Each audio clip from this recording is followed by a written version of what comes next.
All right, ready to dive deep. Today, we're going to tackle something both familiar and, honestly, kind of mysterious. Karma. I mean, we've all heard that what goes around comes around thing, but... Right, like that explains it all, haha. Exactly, like explaining rocket science with what goes up must come down. True, but... There's so much more to it. And thankfully, the sources we're diving into this time, they get that. They really unpack karma, like as a whole system. Exactly. And it's rooted in some serious stuff, too. Oh, yeah. Vedantic philosophy, where we're talking intent, consequences, the whole intricate web of how our actions like ripple outward. The whole thing. One source even said karma is dead. Actions done under the influence of our tendencies. And that's where I was like, hold on, gotta unpack this. Yeah. Because what even are these tendencies, really? Like, how deep do they go? Oh, it's a great question. See, these tendencies, they're called vasanas in Sanskrit, and they're basically our default settings. Think of them like habits, but like ingrained, deep, patterns of thought, action we've repeated so much, they're almost automatic. Okay, so like that example from one of the articles, the BX beverage one, person forms daily habit. Suddenly their brain's screaming, gotta have it. Huh? We've all been there, right? Oh, absolutely. That urge, whether it's coffee, hitting snooze 5 times. Exactly. And that's where things get kind of tricky, because even if the habit itself is good, like daily meditation, if we get attached to it, if it controls us, not the other way around, that's where suffering can creep in, you know? Oh, interesting. So it's not the action itself, but our relationship to it. Yeah. Like choosing it versus being on autopilot. Exactly. The source really emphasized that loss of control, feeling ruled by habits, even good ones, that's a huge part of suffering. Makes you think, right? What are our autopilot tendencies, the things we do without thinking? And how's that shaping our experience? Such a good question to ask ourselves. And honestly, understanding the different types of karma can help make sense of it. One source broke it down like this.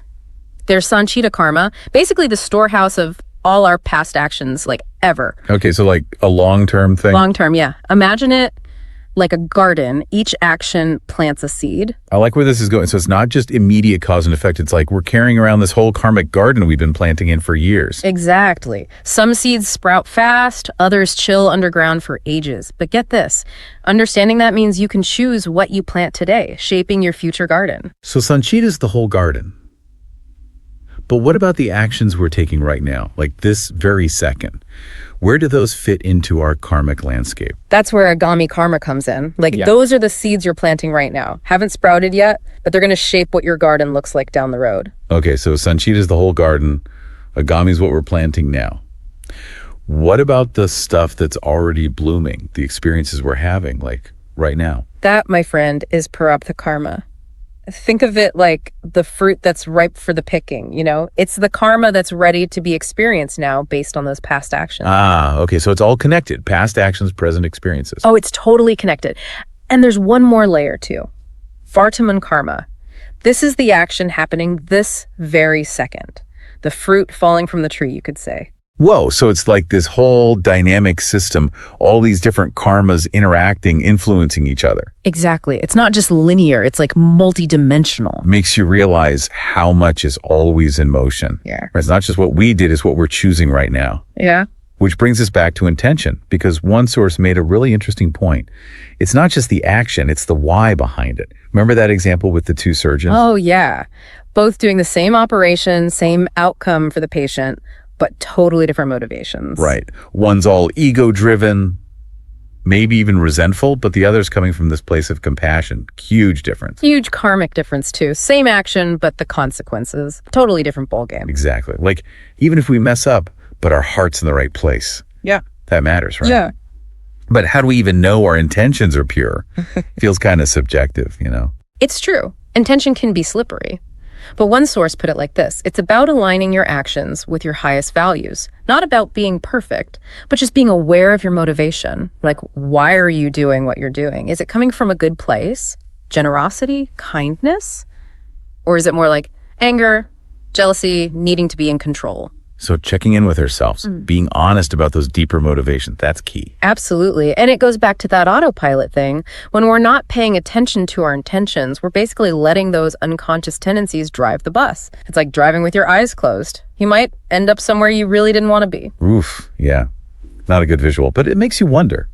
If we're so good at autopilot, is there any hope of breaking free? Can we actually like rewire our karmic circuitry? The million-dollar question. Right. And the good news is, yes, it's totally possible. And it's not about erasing the past or trying to have NO tendencies. That's like impossible. More like becoming aware of the currents, and then making conscious choices about how to navigate them. Okay, I like that.